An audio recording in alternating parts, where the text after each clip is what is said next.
Hello, hello, good morning. Wait, I was like, I knew something was not right. I don't have my little microphone plugged in. I don't feel like a superstar until I can plug this in.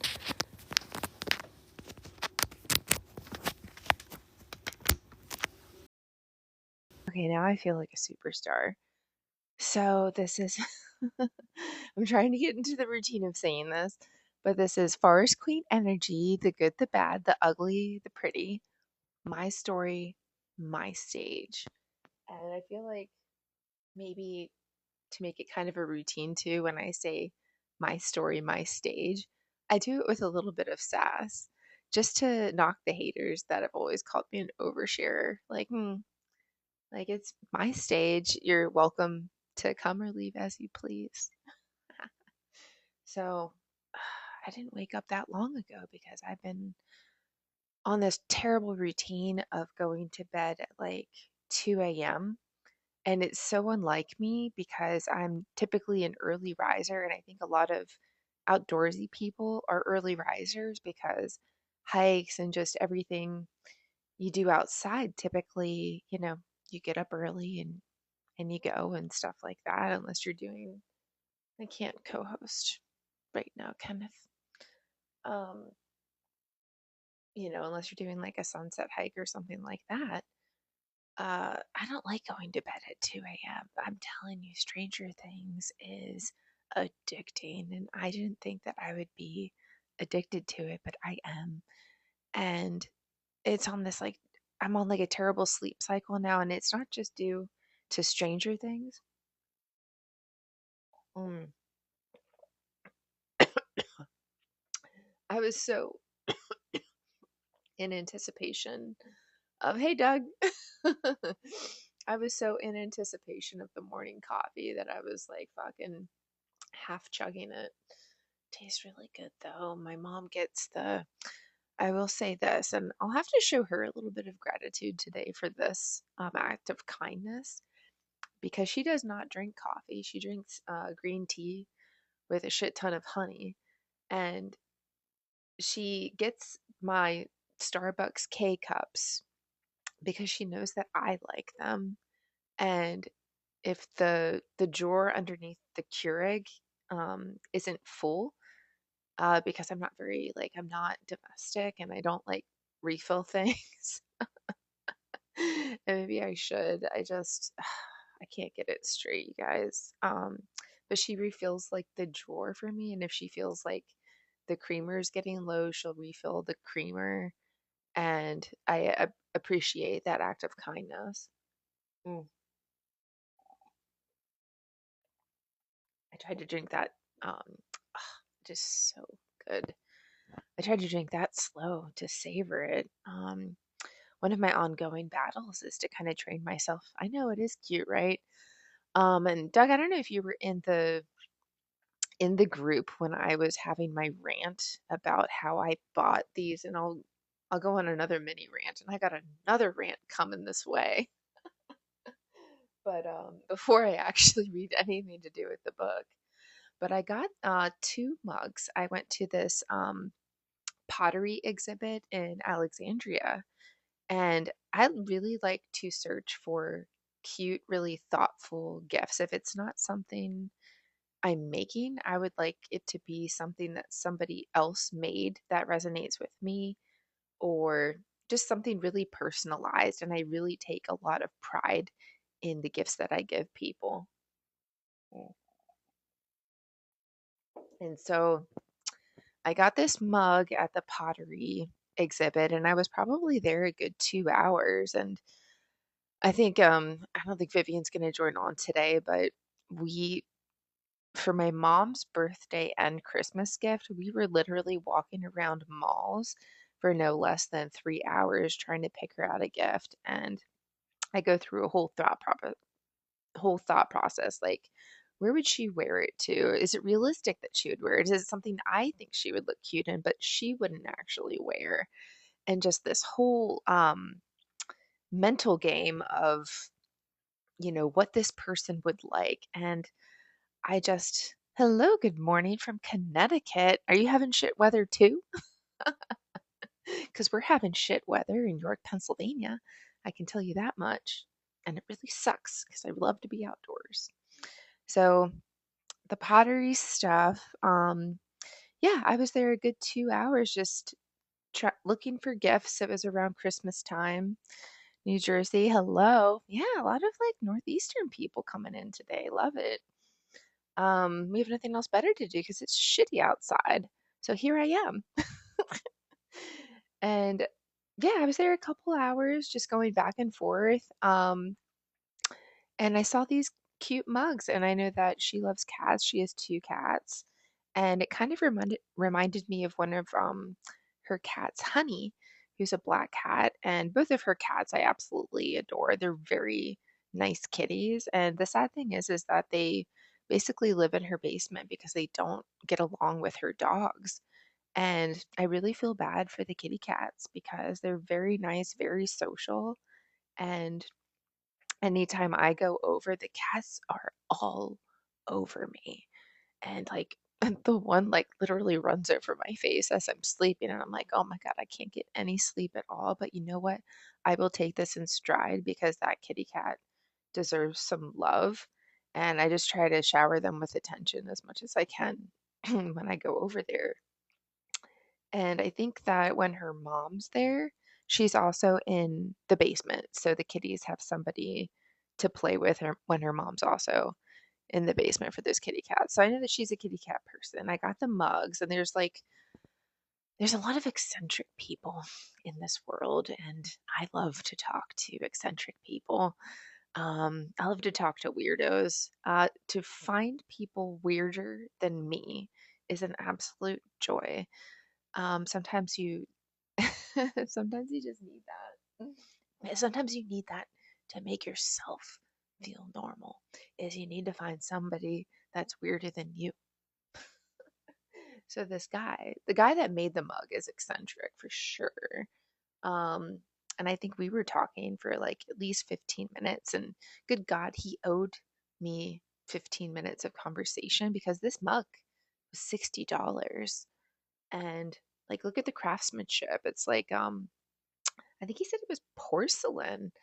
And I know firsthand like how hard it is to make a mug. I I'm one of the people in the world that's a hobbyist, and I'll basically try any hobby just for shits and giggles.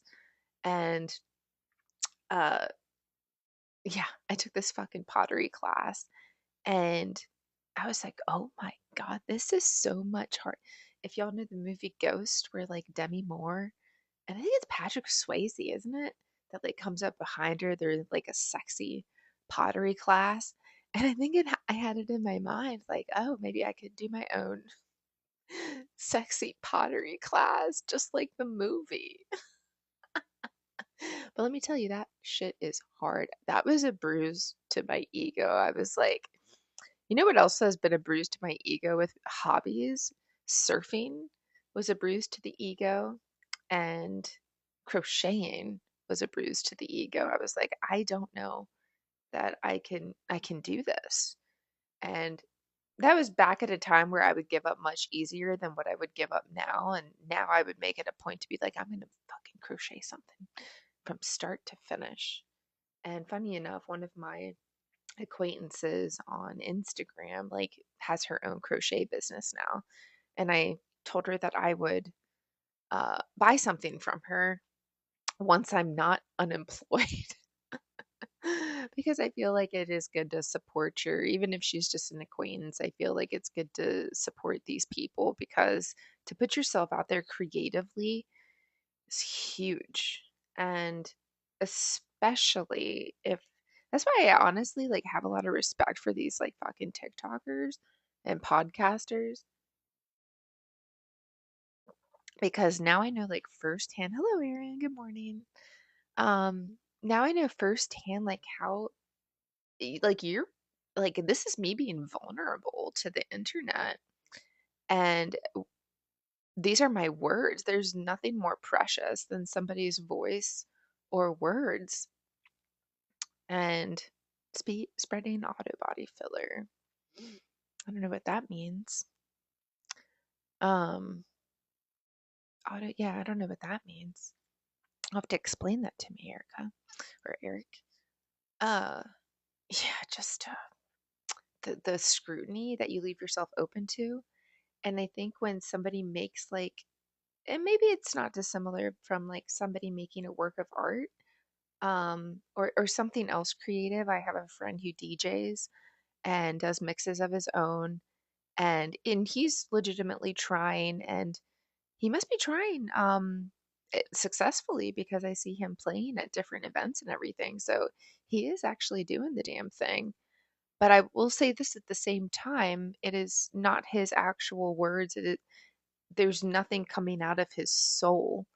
And you could argue that, whatever mix you're making like comes from the soul, and I totally get that too. Um, Dent filler to fit. Oh, I guess I never took the time. Erica's saying auto body filler is dent filler to fix car damage. Bondo is the common term. Okay. I have never taken the time to fix any of the dents that I've gotten on any of my cars, so it doesn't surprise me that I didn't know what that term meant.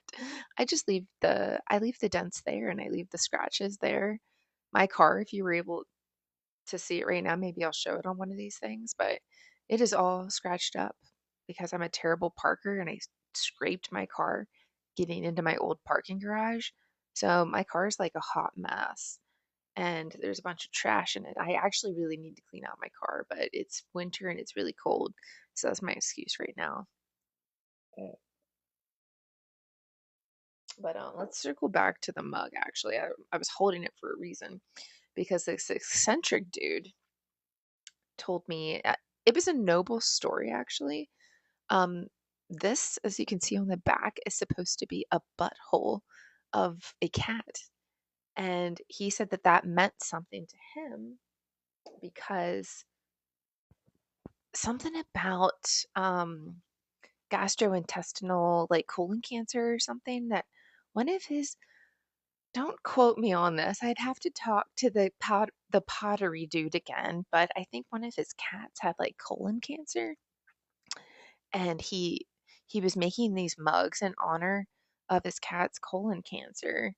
And, heart goes out to anybody who's like has a pet that has like medical issues or has passed away because do I have abs?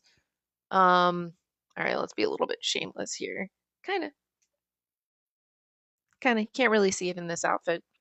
I'm working on them. I can tell you that much. That's one of my on my resolution board is to have abs for 2026. So that's the answer to your question is I'm working on it. And I'm working pretty hard. I had a neck injury, which kind of set me back. But anyhow, back to the mug. So yeah, the cat had colon cancer. Now all of his mugs that he does include a butthole on the back that represents his deceased kitty cat. And so I liked the story, and I think anything that has like a story attached to it just, means a lot more. And I was so delighted to pick up these two. First of all, I was just going to get her the mug, and I was like, "Fucking hey, this is $60." I was like, "This is the most expensive cup I've ever bought in my fucking life." And so I bought her a mug too, and I was so delighted for her to open it. She seemed delighted to open it as well, not as delighted as I think I would have liked. Um, but I said on the other live stream, like anytime I would go over to visit her, I wouldn't actually see her use the mug. And she made it a point one day, and I see it sitting in her cupboard.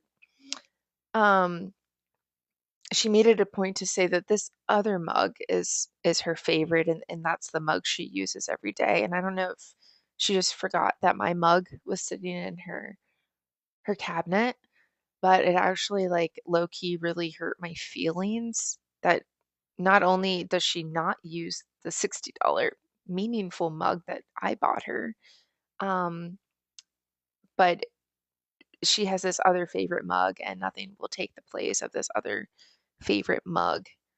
And I was like, it was like a little dagger to the heart, you know? So that's the story with the mug. I'm still using my mug. I thought, oh, how cute. We could have these matching kitty cat mugs. Um, but yeah, it's just gonna be me using the mug. And it gets cold really quick, so I'm gonna have to drink this up. Mm. Okay, so the agenda for today is I actually have a little bit of a rant. And I know that that probably sounded like a mini rant, but now we're getting time for my actual rant since this is day 3, the final day of my quote unquote like book launch of Ketamine Journey, a nurse's grounded guide to integration. I forget the title of it. Integration and treatment, I believe is the title of the book. It's kind of long, and ChatGPT said that it needed to include those keywords, which is why it's so long. I wanted to name it something like fancy, like Mystical K, which apparently I can't talk about on TikTok, even if K is used for mental health. Hey, Danny. Um, oh wait, is he on here? Yeah, I guess so. It's like I'm just getting used to reading all of the comments, and I'm asking people just to be patient with me in this process. Um, but today is actually the third day of the book launch, and as we are embarking into 2026, aw, I'm doing great, thank you. As we're going into 2026, I didn't realize that I would be whittling my friend list. So that's been kind of a common theme with my first live streams is like whittling my friend list and like kind of grieving it. And I'm like going through the grieving. The roses are out of control. I'm like, yeah, I'm grieving people who I thought were my friends, but in reality, they were actually just acquaintances. And then some people I thought were my true friends that are actually just my friends, which we'll talk about in a second before I can get on to reading the chapters of my book I have today, which I actually need to. I'm going to have to get off of here at 11 because I need to go to the gym and shower. Today's hair day, so I need to allocate extra time for doing my hair. I will still be getting back on at 8 p.m. tonight because that's going to be my routine to make this like a daily thing for me. And after the gym, we're going to go to the casino. I think for people who know me, know that I'm not a casino person. I'm an outdoorsy gal. I'm a dance gal. Um, I'm not really a casino person. I don't gamble. My mom made me gamble. She gave me and Bob, I think $300 each, and she told us that we have to, in order to win this like $100 bonus. I was like, Mom, why do you want us to gamble? She's like, in order to get $100 bonus, we have to gamble, and whoever gets above $300, I think it was maybe 250. Whoever gets above 250 gets this like $100 bonus prize. And I was like, fuck it, you know.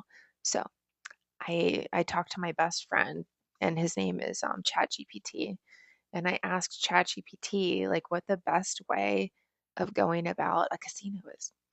Like, I don't know what to do. Like, am I playing slots here? Am I trying to, like, I don't know how to do like the card games or anything. So, ChatGPT actually told me to go play roulette or roulette. I'm not sure how you say it.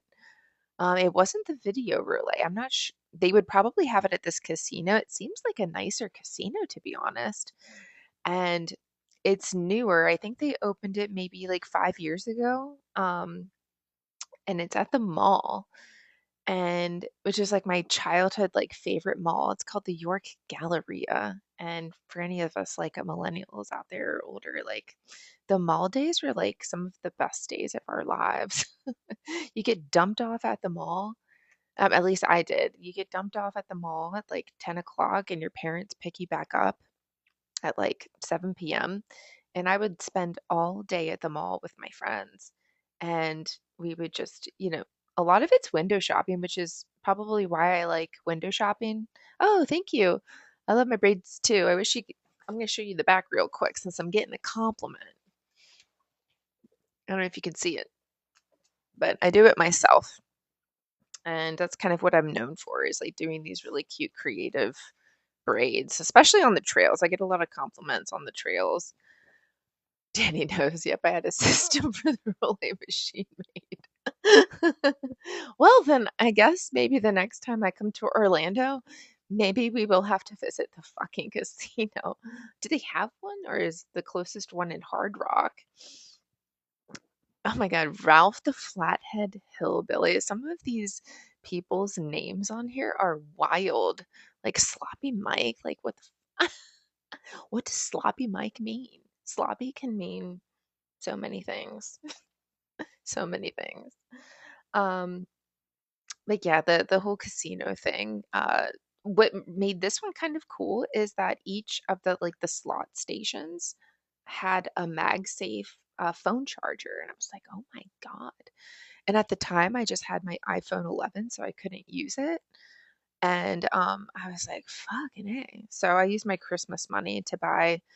Danny's going to be really proud of me because he was making fun of my iPhone 11. But I used my mom's Christmas money to buy an iPhone 16 Pro.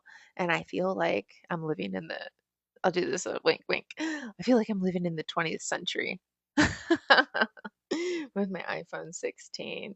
No, but for real though, I feel like this is like new technology for me. And I loved new technology, and new technology costs money. So I waited it out as long as I could wait it out, and it's responsible Mike. Now Sloppy Mike has turned into responsible Mike. Maybe it's more fun to be Sloppy Mike. You can be both. I think you can be responsible Mike and Sloppy Mike. Yeah, closest is Hard Rock. Okay. Well, then we might just have to go to Hard Rock then. At least they had a lot of nice cute shops there, and Doug knows like I can make an entire day out of just window shopping. We went to Disney Springs, and you know, I think my training comes from all those days of being dumped off at the mall for like 10 hours at a time with my friends who also didn't have like a ton of money. And so we would just make our own fun, just looking at shit, trying on shit, taking advantage of anything free that we possibly could, and just like having a day. And you know what? Those days go down in my head as uh, almost like the best days of my life, I want to say. But I feel like you continue to have like the best days of your life sprinkled, throughout your whole life. But let's just say those are very cherished memories for me, is mall days. Oh, and to parlay off of that before I get into my rant, um, in college, they actually used at USF, which is kind of like what we would consider the ghetto mall. It just really went downhill, but that used to be like like University Mall used to be like our stomping grounds. Um, and it's just gone through phases where it's just turned into one of those malls where every store is like a vape shop or something, or like a bargain outlet for this or that, and not even like a nice bargain outlet, like trash. They're just selling a bunch of trash. But I think it was national government, like when I was still like on my track to be like a journalism major. Um, they had a national government class that was in the movie theater at the mall. And I was like, how cool is this to be able to take a class in the movie theater? Used to be so, oh, okay. Well, I guess Sloppy Mike, maybe you're keeping that, you can change your name, but maybe you want to keep it around just to keep a reminder of like the person that you don't want to be. Maybe that's his psychology behind it.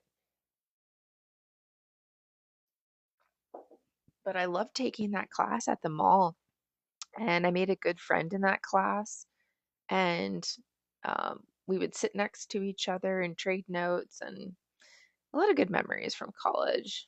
Yeah, I'm going back in my head right now and just thinking like I loved um I would stay later after class ended because I forget like oh, you don't know how to change it.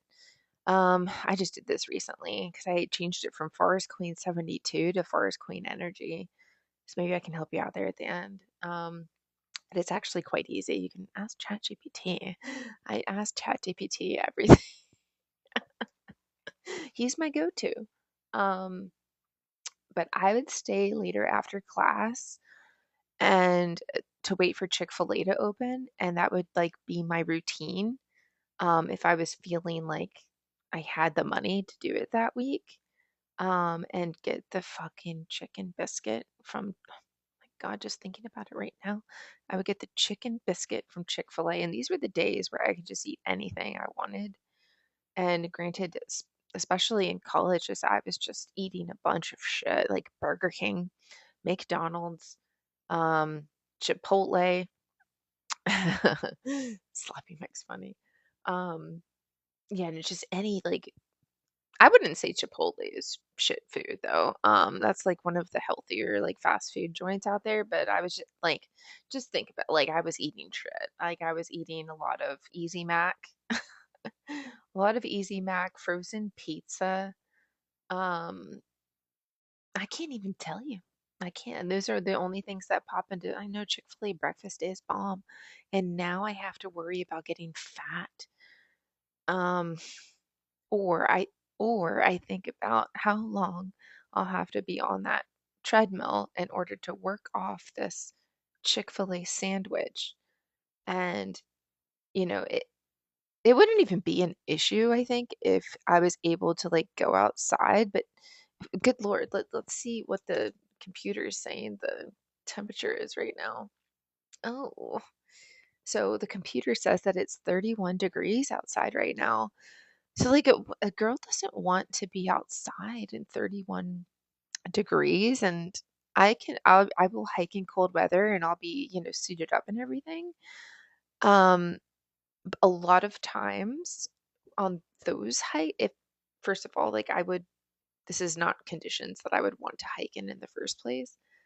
But, if I was in Colorado and let's say, snow wasn't in the forecast, blah, blah, blah, and it was 31 degrees outside, I might actually go outside. But you have the elevation to work with. And so you're getting your heart rate up, which in turn makes you warm and helps you out. Whereas, like Pennsylvania, you're not getting any elevation.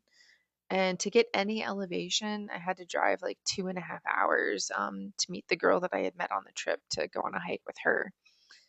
And so I'm just not looking to drive 2.5 hours today because I'm going to the casino with my mom and her fiance, and we're going to watch the Bills game. And they gave us like this awesome credit for, I'm looking for like my clip for this microphone. I don't know where I put it. So I'm gonna have to hold this fucking thing the whole time today. Um, they gave us a credit just for like signing up or whatever, and it was like $100 of free money that you can use on like dining and everything. And we just had a blast. Like we ordered whatever we wanted, which for me was a tuna salad. Like not a tuna salad, but like a salad with seared tuna. And today we're going to get another meal. So I'm actually really excited to get out of this fucking house. And I'm not a homebody. This is not my style. This is not my style. I like to be out in the world. I like to be around people. Um, I like, an element of solitude, and that's kind of what I get on these hikes. And when I'm at Planet Fitness, like I don't talk to anybody. Um, I like to have, you know, my own world, and then I like the rest of my life to be kind of like, I'm an extroverted. I like to be around people. And just being like cooped up in this house is driving me a little bit stir crazy, which um this is somebody's daughter. I would stick in the raw. Next question. Did somebody ask me something inappropriate? Someone got hickeys. Oh, he's probably talking about this. So thankfully somebody else like I wasn't oh yeah, thankfully somebody else like came in to, defend me because I was ranting a lot yesterday that it's like the lowest you can go to make some fun of somebody's like physical looks. But I will say, since it's been brought up, these are capillaries. I had it checked out by a dermatologist. So if somebody was actually like concerned about me, no need to be concerned. They said that I could have it lasered off, and I'm like, cha-ching, that's probably money. Probably not included with the office visit fee I'm paying, if I had to guess. So these are like broken capillaries. And the reason you can tell if anyone else has this is you put your finger down and then you release. And if it turns white and those broken, if the rash, goes away, then they're just broken capillaries. I've had this for years. And at first I was concerned, and that's why I got it kind of checked out. Um, because I didn't know what the hell it was. And me being a nurse, you go through, your head goes wild as to what condition you might have. And I was like, okay, if this is just broken capillaries, but even the rheumatologist was, you know, I don't think she was like making fun of me per se or anything, but she was like, how some people like weave like an insult in with a compliment and they don't even realize that they're doing it. Um, she said that I was so beautiful that it was such a shame that I had this rash on my chest because it was the only thing that she could look at. Instead of looking at my pretty face, she was instead looking at the rash on my chest. And I was like, oh my God. I was like, I didn't think it was that bad. I was like, I didn't think it, apparently it is that bad. Thankfully, my self-worth and my self-esteem are now at a better place that I can take those comments in stride. Um, the weaving the compliment and with the insult, and that's frequently done to me. And now I'm just kind of using those comments as fuel. So I think my friends are even beginning to realize that because one of my friends, I posted a picture on Facebook, or not Facebook, Instagram of me with this like fun, like blue eyeshadow, which I thought was really cool. It was like metallic looking. And I like to play around with color. And she saw the picture and she goes, looks like Mimi's back. And okay, it does make me kind of laugh. But Mimi was a name that a bully called me in middle school, off of the Drew Carey show because there was this like fat ugly lady, on Drew Carey. Um, I don't know if anyone on here has watched like the old Drew Carey shows, but she had like I think short blonde hair, like styled, poofy, all that kind of stuff. And she always had on this like turquoise eyeshadow. And uh she was like kind of like the clown of the show, I think. I would have to rewatch Drew Carey, but there was this punk ass sixth grader, and I was in eighth grade at the time. And I rode the bus all through high school because I didn't get a car till um, I was 17, and then I only drove it to school, I think 6 months, and then ended up graduating. So I rode the bus basically all my life. And I fucking hate the bus. I fucking hate the bus. Probably because of memories like these. But this punk ass sixth grader, I know, Doug, me either until I was reminded of the show by my asshole. She's not an asshole, by my friend. And she's like, look, because like Mimi's back. And I was like, you know what? That was a little bit, I don't want to say the word trigger, but it was a little bit triggering for me because it brought back these like terrible memories of this like little dude taunting me, calling me Mimi, like from the back of the bus and like using it as like an insult or like something derogatory towards me. Like, oh, look at her. She's wearing eyeshadow. What a fool. What a fucking idiot she must be for putting on this turquoise eyeshadow. Whereas I thought I was doing something kind of cool and bold, and fun and spirited and whimsy.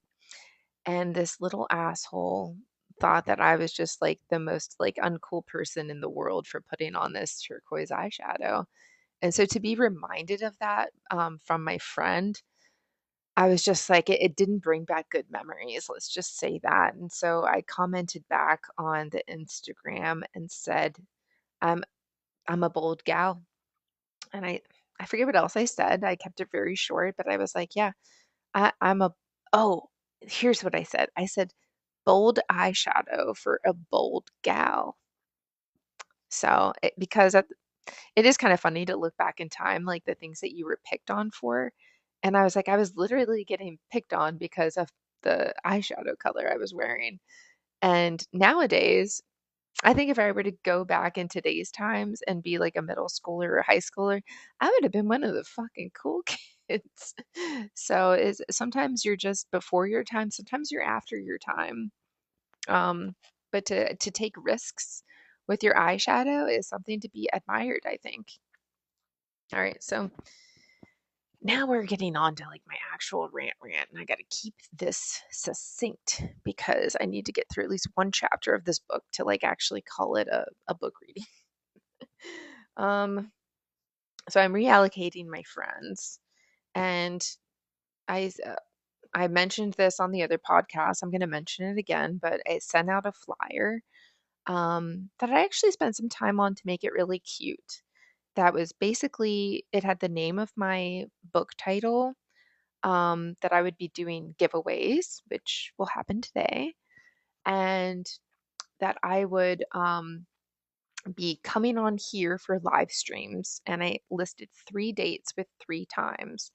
And I asked, funny enough, I asked ChatGPT, I was like, what times should I have this? Like, what times would people normally be available? I know it's kind of towards the end of the holidays and blah, blah, blah. So ChatGPT gave me 3 days and 3 times that he thought would be times that people would be available. So I was like, okay. So he gave me 2 dates at 7 p.m. and then he gave me today at 10 a.m. So people had stuff going on at night that they could make a morning one. Lo and behold, not one of my friends, aside from, Doug and Daniel, even attended the morning one today. So I listed 3 of those times on the flyer. Um, and it means a lot the people that have just even popped in for this, which has been 4 people of my friend group, to just even pop in would have meant a lot to me. Not to say as they would have, that I, thought that they would have had to spend the entirety of the hour, 2 hours. It was like 2 hours the first day I was on here. Um, but to just even pop in for 10 minutes, I think would have meant the world. Or if you couldn't attend one of the 3 times, to let me know that you at least read the flyer that I texted you. Um, or for the people that voyeur me on Instagram that I saw read my story, which had the flyer, or who liked the post that had the flyer. That I know that you saw it, in theory, but did you actually even read it? Um, I think that if you didn't have quote unquote the time to be on here for 10 minutes to show your support, that a secondary thing that would have meant something to me would have been to provide an excuse as to why legitimately, maybe this is asking a lot, to provide a legitimate excuse as to why you couldn't attend all 3 dates. That would have been the secondary thing you could have done to stay in my good graces. Um, but here's what ended up happening. Uh, the total ghost, from the overwhelming majority. Like I said, besides 4 people. Um, but I got text messages, I think, from 2 people asking me how it went. And it was after the one dude texted after the first one, and the one dude after the second one. But they asked in a way, assuming that it was completely over. They're like, "Oh, how did your book launch go?" As if they didn't take the time to actually read the flyer and know that the book launch was separated into thirds. And I was like, "Oh my God, these people, like, who I thought were like friends, don't even read my fucking flyer." And for anyone that truly knows that I've been waiting, like I've been wanting to have a book published since the beginning of time. Since the beginning of time, writing was my passion. And to know that I was finally getting to a point where I was actually going to publish something, and then to not actually read a picture that I sent you, um, to even try to even make up a lame excuse as to why you couldn't attend all three. But you know why? Because nobody has it. I would say there were very few people that would truly be busy from 7 to 8 p.m. those two nights and 10 a.m. to 11 a.m. today, that you couldn't pop in for 10 minutes, my opinion at least. I certainly would have made the time for somebody, especially knowing how vulnerable it is for somebody to put themselves out there like I do. The least you can do is make up a lame excuse. And to have a lame excuse made, assuming that it's all over. And I was like, oh, Zach, actually, I have one more left to go. So if you're trying to give me a lame excuse, oh, you have an opportunity today, but I didn't say it like that. Let's read the text thread while we're on here. Let's blow these people up. I'm blowing everyone up. I don't care. So this is the thread. So this happened yesterday night. Zach, who is one of my definitely not a friend and definitely not a friend now, but he was one of my forest pals that I met in Yosemite. But he asked, "How did your book release go?" And I said, "It's going good. It's in three parts, so I've done the first two." And kind of hinting like, "Go back to the fucking flyer, you motherfucker, and see that the next one's today." But people don't. Um, and I said, I think more so, and I kind of lit him up a little bit. I think more so than anything, it's been teaching me who my real friends are. Three people of everyone joined in, and at first I was disappointed, but now I'm like, nope, this is good. Keep a small circle. The others don't deserve me. And then he said, sorry, I couldn't make it. I was with family, then at work. But you're right about that. I've always had a small circle. And then I said, I appreciate at least the sorry. And I was like, that's probably the other thing people could do to at least stay in my good graces, if they even care, is to at least say you're sorry. Um, but you don't even get sorries. You don't even get sorries. So I'm like, okay, that's fine with me. Small circle, small circle. And I said, I appreciate at least the sorry. It does hurt my feelings when I send out a flyer with three times and it doesn't appear like anyone even read it because I listed three times clearly and people are like, hope it went well. Um, I had to look at the other picture. Da, da, da. Oh yeah, I said people are like, oh, hope it went well. Like, nope, it's still going on. Laugh out loud. They don't even read it. I don't think I'm an asshole. I'm not going to cancel people. Laugh out loud. But if someone took the time to at least read the flyer, the lowest effort thing, I want to be surrounded by those people. I'm not attention hungry. I just wanted to feel supported for the thing above all I love in this world is my writing. So, yup, they always say if you have a couple true friends, you're not doing half bad in this world. And he does have on read receipts, and he did read it and didn't respond because he knows that he's in the doghouse and he's probably going to stay in the doghouse. I have another friend who's in the, I mean, a lot of people are in the doghouse right now. Lauren's doghouse. You don't want to be in Lauren's doghouse. You want to be in my, in my opinion, you want to be in my circle because I'm like fucking, I'm the friend that shows up. Um, but I think I was showing up for the wrong people. So I got another message this morning, which is on that phone, so I can't look at it. But it was the friend who I went to the festival with last weekend, and he made it a point to say that he wanted to buy my book, that he was telling his friends that I'm like this famous author, blah, blah, blah. And I think it was just kind of playing into like, oh, what does Lauren want to hear? So I didn't really like take it to heart, but it's, for someone to say that, I don't know if he's actually telling his friends that I'm a famous author or what have you. But to show interest in my book, it has been a way to get into my good graces. But after he said all of this crap, I'm thinking back, okay, well, you're one of the people who saw the flyer in the story that I did on Instagram. You saw the post because you liked it, and I told you about it in person. And guess what? That person did not attend one of my live streams, didn't offer up an excuse, didn't say sorry. And then I get a text message this morning asking if I'm available for one of the last 2 weekends in January. So he's about to get lit up today too.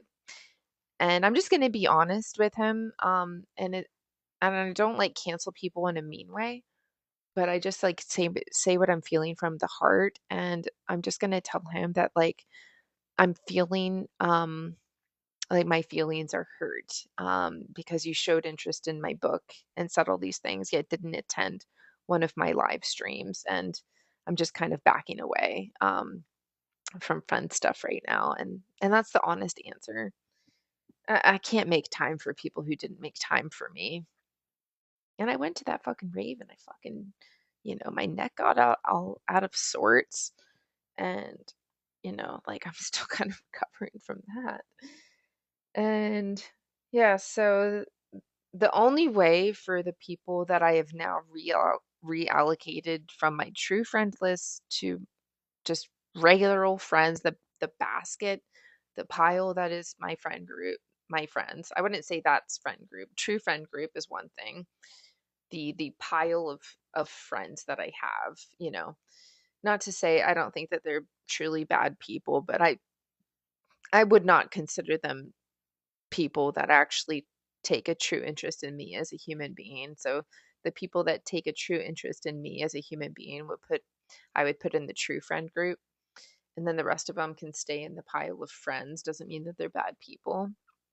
And then the other group is the acquaintance group, the group that might send a text here and there, or might just, I think that that group also is the group that just likes to have me around for a good time because Lauren likes to dance, Lauren likes to entertain.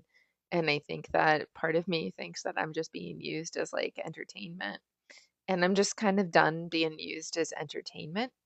If anybody on here has ever felt like that, clearly it comes naturally to me. I'm able to entertain the internet in some respects, but to be used like that from people who I consider to be a friend is a lot different than entertaining strangers. I think it's kind of the conclusion I came to is I would rather entertain strangers than entertain these half-ass, quote unquote friends who are actually just acquaintances. I was like, I'm fine with, and I mentioned yesterday, Kristen and I had a conversation. I'm fine with 5 to 6 friends. You know, I don't need a big group of people in my life. And it makes more sense for me to have like a smaller group of people because I would actually like to have just deeper relationships with those people versus 30 shallow relationships. And that's just the type of person I am. Not to throw shade at anyone who is happy with 30 shallow relationships, but that ain't me. So I think that probably concludes my rant. Oh no, I have one more thing to rant about. Along the lines of, being supported through this process is I don't think she's up to even hear me. My mom said that she would join into one of these live streams, and I didn't count on it, but I think I did hold out a little bit of hope on the inside. And I was like, oh, well, you might not want to attend the first two because I'll be talking about kind of sad chapters of my life. But it should be getting happier by the time I get to the Thailand chapter. And she's like, okay, well, I'll join in for that one. And I told her, she's like, well, what time is it? And I was like, it's 10 a.m. on Sunday, January 4th. And it is on the flyer because she is one of my friends on Instagram. I was like, it is posted clearly on Instagram. And then she was like, okay, I'll be there. And guess what? Guess who didn't guess who didn't show up to my party? Um, yeah, just even seeing it out loud like kind of hurts a little bit. But if I were to bring this up to her, which I think would happen with a lot of my friends, if I were to actually approach them about my hurt feelings, they would kind of gaslight me in return. So if I were to bring this up to my mom, and I'm just stating the facts here, we can all take this as to how we would take it, but I know one of her excuses would be like, oh, we stayed up till 2 a.m. watching Stranger Things. Um, yeah, I was there and I still got up. Um, she would say that I should have reminded her, but I made it a point actually to not remind people because I wanted to see who actually read my flyer and put it in their calendar as like an alarm. Because I know in my heart that if something really meant something to me, that I would put it in my calendar as a reminder.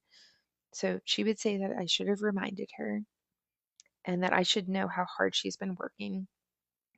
And that is fact. She has been working really hard. And that I should know that she has no time for herself. So, how could she possibly have time for me? Kind of like backing me into a corner, like, oh, it's actually my fault that she didn't attend one of my live streams. So, I'll leave it at that because who used to know? Like, she might see this on YouTube, you know, but she won't because she didn't even watch any of my docuseries and she knew that I was really proud of my recordings when I was out in the forest and didn't watch any of them. So that's how much I mean as a person to that person. Okay. So we're done with the rant. Now I'm just going to read one chapter because I was giving this is my friends and families, I think, one last chance um to show support for me, and they didn't show up. So I'm only going to read one chapter. If more people had showed up, I would probably read another one. But yeah, it, the other side of that coin is it's probably a good thing going into the new year knowing who your true friends are. And this was kind of like a weird like experiment in a weird way to see like who actually reads and cares about what's going on in your life. But it kind of hit me. I was like, oh my God, like it felt like I wasn't cared about, but at the same time, it's like, do I really want to be cared about by these people? I felt like I was caring for them, and I was like, actually, now this is kind of in a way revigorating because I can pull back. No, I'm not gonna dance. I can pull back my energy and reallocate. The word of the day is reallocation. I can reallocate the energy that I was giving these people and I can take it back and put it into this, or I can put it into my other creative projects. I can put it into the gym and put it back into the true friends that actually care about me as a person and care about the words that are coming out of my mouth and are not actually just using me as a good time chick. So that's how I feel. I really wish I had my clip. Okay, so today we are going to read I think the Thailand chapter is actually kind of short. I'm opening it up on the computer. Like I said, I gotta go because I need to get the gym in before I go to this fucking casino, or else I'm just gonna feel fat the whole time I'm at the fucking casino. Okay, so chapter 4, Thailand. Let's put this on the bed. I need like a little table. That's one of my goals here is to make some money so that I can ramp up this, upgrade from the tiny microphone. Although the tiny microphone's super cute, I kind of want to upgrade to like a real microphone. Um, and I was just thinking, like, out of all I don't like as a person, like, I don't get gifts from people, but if I were to get a gift, a microphone would be the totally like best gift in the world for me. But like I said, I don't actually get I don't actually get gifts, which is kind of sad if you've heard my story. We have detected, oh my God. So TikTok detects like inactivity and makes you do the whole puzzle thing. Um, of all the time I spend picking out gifts for others and writing nice things for other people, what I get back in return is very little, very little. But that's, I don't have anything else to say. I don't have anything else to say to that. So, chapter 4, Thailand.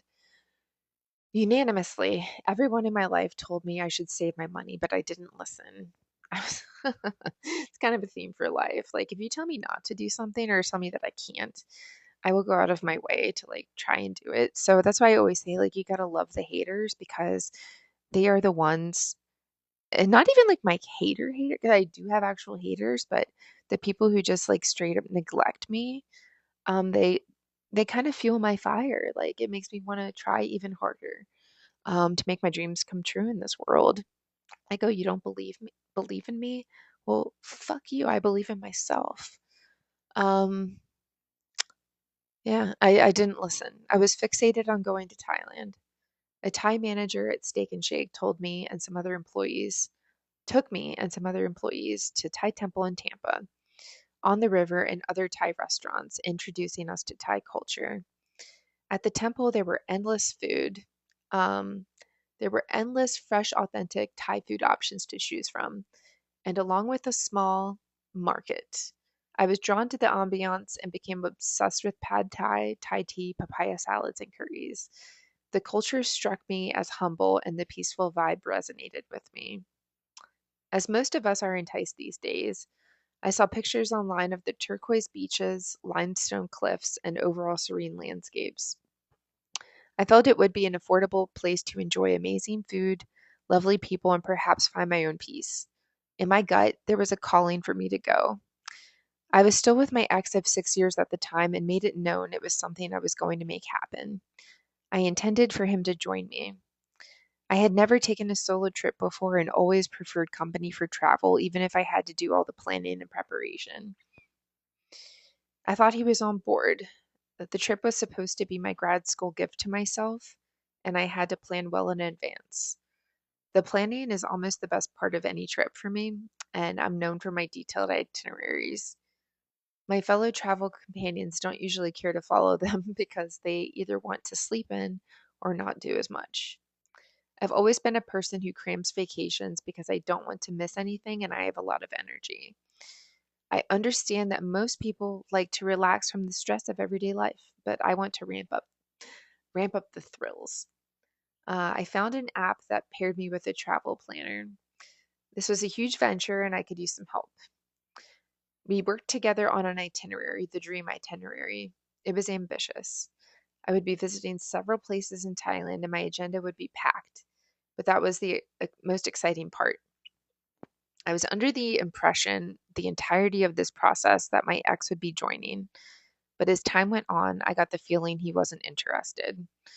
Whenever I brought it up, he stayed silent and was dismissive of any excitement I showed. I didn't ask him anything directly because deep down I already knew the answer. And I didn't want to hear it because that would make it real. When it came time to pay for the trip, I asked for his part, which was $1,500. I was sitting at the computer and he was sitting on the couch watching TV. This is kind of a sad thing for me to relay because this really actually hurt my feelings. Um, I mustered the guts to ask with full butterflies, knowing the answer would be no, but curious how he would say it. He casually answered with maybe a twinge of sarcasm. Oh, I'm not going. There it was. I heard it, so now it was real. I was shocked. Not that he wasn't going, but that he didn't seem to care at all what it meant to me. If he cared even slightly about my feelings, he would have tried to sound apologetic or offer an explanation, but he didn't. I took a moment to let the weight of his answer sink in. Then I said, well, then, maybe we should just break up. I said it without the intention of actually breaking up, but a part of me probably knew it would be for the best in the long run. It just came out before I gave much thought to it. We had been cohabitating like roommates with minimal intimacy. He hadn't said he loved me in years, which is kind of crazy to say out loud because, like, you're in this relationship with this person for 6 years, but the fact that he hadn't told me he loved me in years, is kind of crazy. Crazy on my part that I stayed. Um, the relationship was dead and we were still in it out of convenience. I wanted to get through grad school, and I imagine he didn't have a reason to leave because I hadn't done anything wrong. So he figured he'd just ride it out too. His response was an apathetic but resounding okay. Another shockwave. Thoughts began to flood my head, and I was trying to not let fear seep in. I convinced myself he didn't mean it, and that maybe I spoke out of turn and needed to apologize before my world came crashing down. But something inside me paused. Something in me knew the split had been in the making for a long time. I thought just for a moment about how my world might actually open up, that I might find someone who wanted to travel with me and share my excitement. We didn't speak for the rest of the night. We slept in the same bed like we always had, and business was usual. No touching, barely speaking like distant acquaintances. A few days went by, and I couldn't hold in how I felt. Between patients at work, I cried to a few trusted coworkers. I was in limbo and losing my mind over it. I had been opening up about my discontentment about the relationship for a while. It was obvious he didn't like me anymore when he'd stand by himself at events or with his friends. Kristen would even know this. Kristen might actually listen to this shit later, but she will always remember like a work party for Christmas, and we were just having a really good time. And he was off in a corner, like standing by this tree with like a stank ass look on his face, looking down on his phone, like, can we leave? And I was like, you're ruining my vibe, dude. Like, stop ruining my vibe. And if he was ruining my vibe, it was like ruining Kristen's vibe. And I was like, now you're just ruining the vibe for everyone, you vibe ruiner. um, he'd stand by himself at events or with his friends. Cannot co-host. With a look of disgust or embarrassment about how I was acting. I was having fun, and that was irritating for him. Then we weren't attending anything together. I convinced myself it was fine, that I didn't need to be attached at the hip, but inside I wanted more. I was stuck. I didn't have anywhere to go during clinicals and would need to quit school to afford a place of my own until my stepdad moved to the area. Coincidentally, about a month later, this all transpired. My coworkers wanted me to end it. They wanted me to take control of my life instead of reacting to his decisions. I wish I could go back and have the strength to do it then, but I felt paralyzed in the moment. I finally approached him and asked if he meant it. I told him I didn't and wanted to reconcile. He didn't want to reconcile. He gave vague, half-baked reasons. I pleaded for specifics, but he wouldn't give them. I think he felt a little sorry for me and knew what this meant for me as far as like not being able to afford a place of my own and be in school. Um, but ultimately he just didn't care anymore, and he had already like checked out a little while ago. He wanted to move on with his own life, which no longer included me. We were living together for 5 years, but it never felt like my home. I had a third bedroom turned into a closet because his clothes filled the closets, but I didn't decorate or claim any space as mine. I was told repeatedly that if we got married, his house would never be mine, and I wouldn't be entitled to its value. His parents had funded the down payment and repairs. We were engaged close to 4 years into the relationship.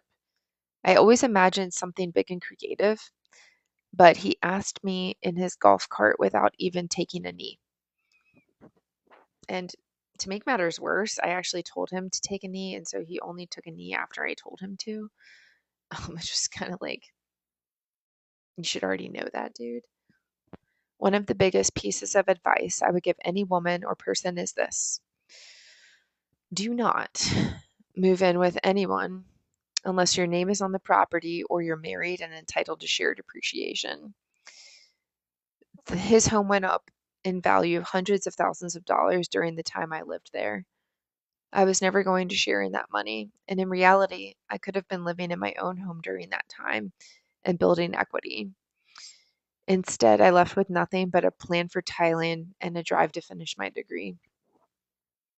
He initially gave me 2 weeks to move out. Like, who does that after 5 years or after 6 years of being together? And to just give you 2 weeks.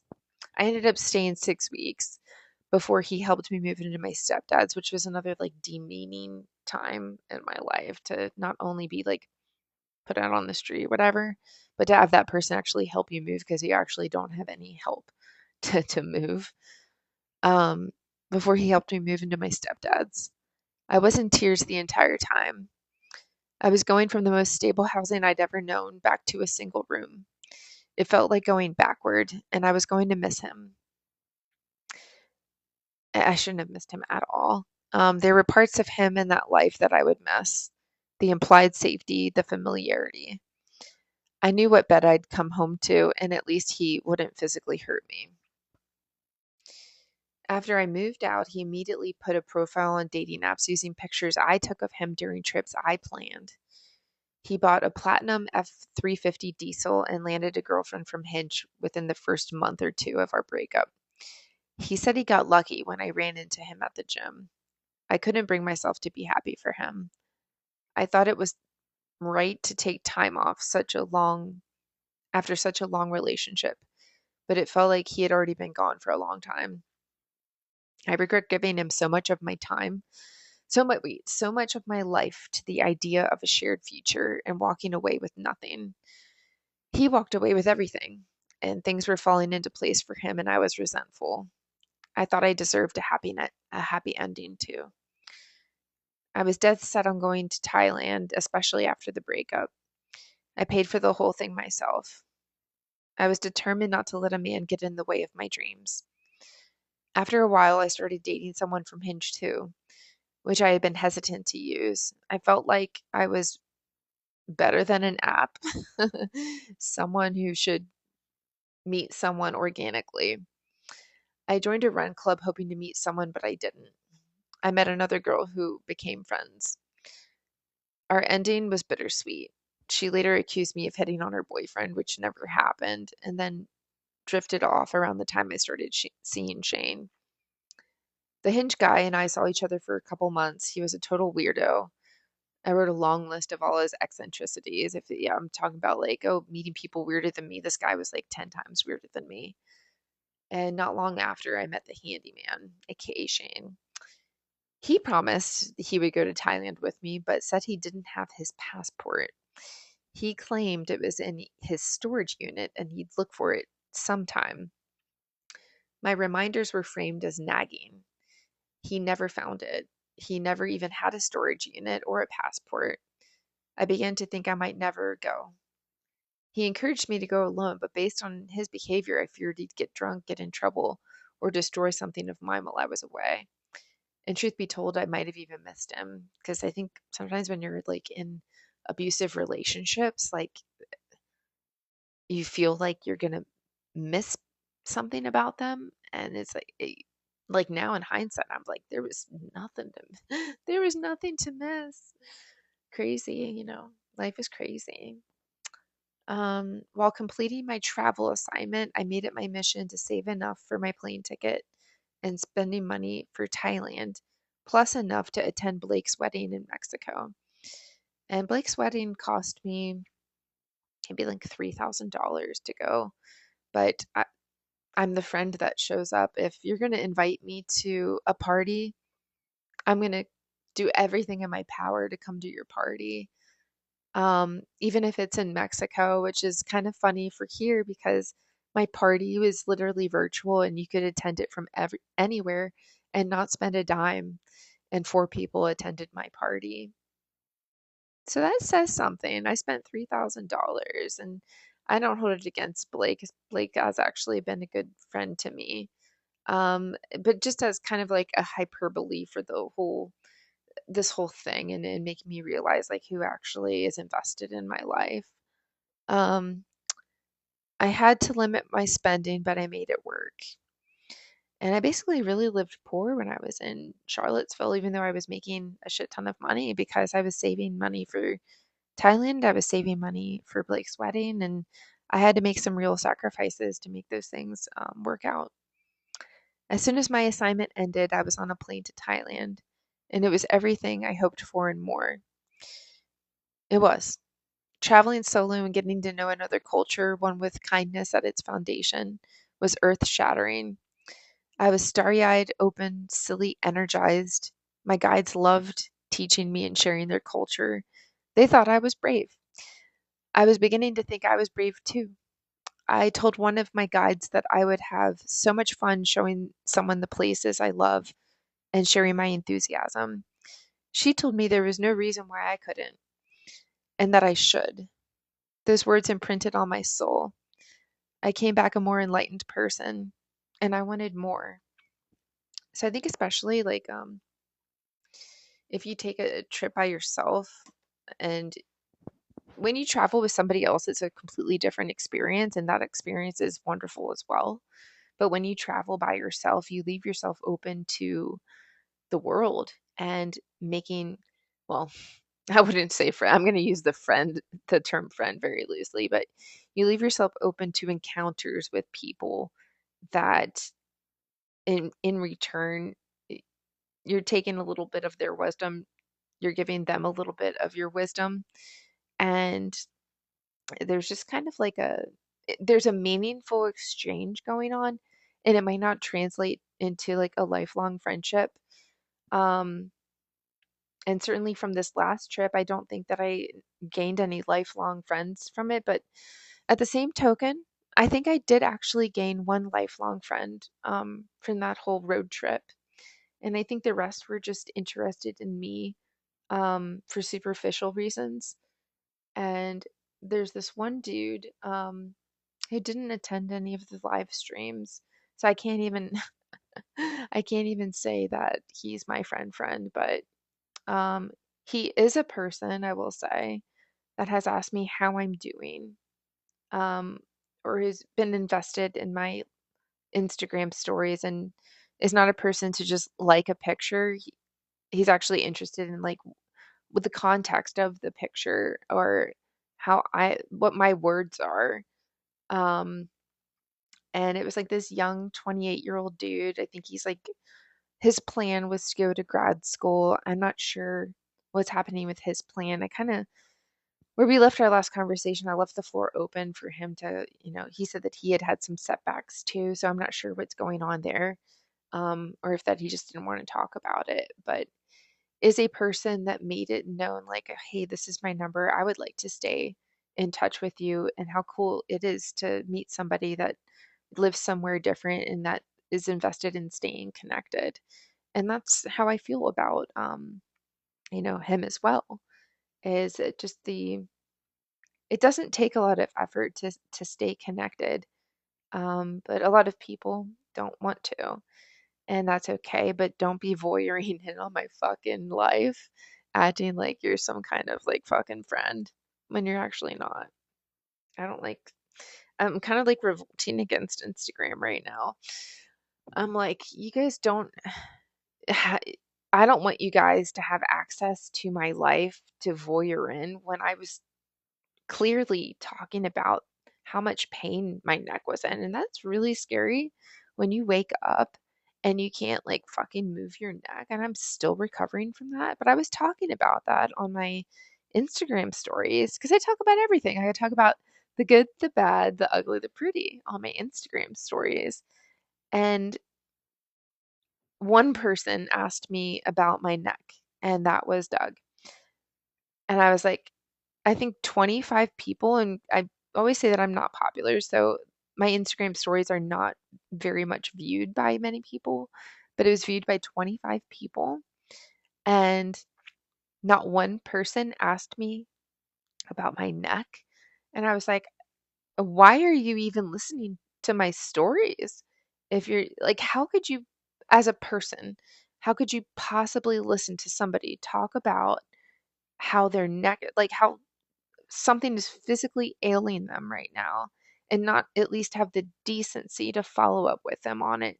And you can just watch, like, it just feels really dirty to me how some people can like watch somebody in pain, whether that be emotional or physical, and be like, oh, next, you know, and just fucking watch it, listen to it, and not have one word of concern for you. It is disgusting. It's disgusting. So I was like, you know what?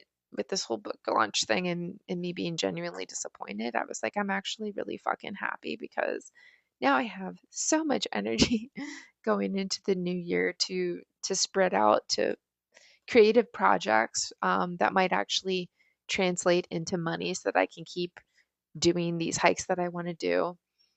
And, you know, one day maybe own a hostel. That's my goal at the end of that's my dream. That's my dream of all dreams is to own a hostel near a through hike or a hiking hub. And, you know, I'm going to pursue my dreams and I hope to help support other people on their dreams. But a lot of times the people that don't show you support are people just working like regular fucking jobs and not actually putting themselves out there at all and just hating on you from the sidelines for putting yourself out there creatively and hating on social media and the internet. And I hate on the internet too, but um people love to haters gonna hate, hate, hate.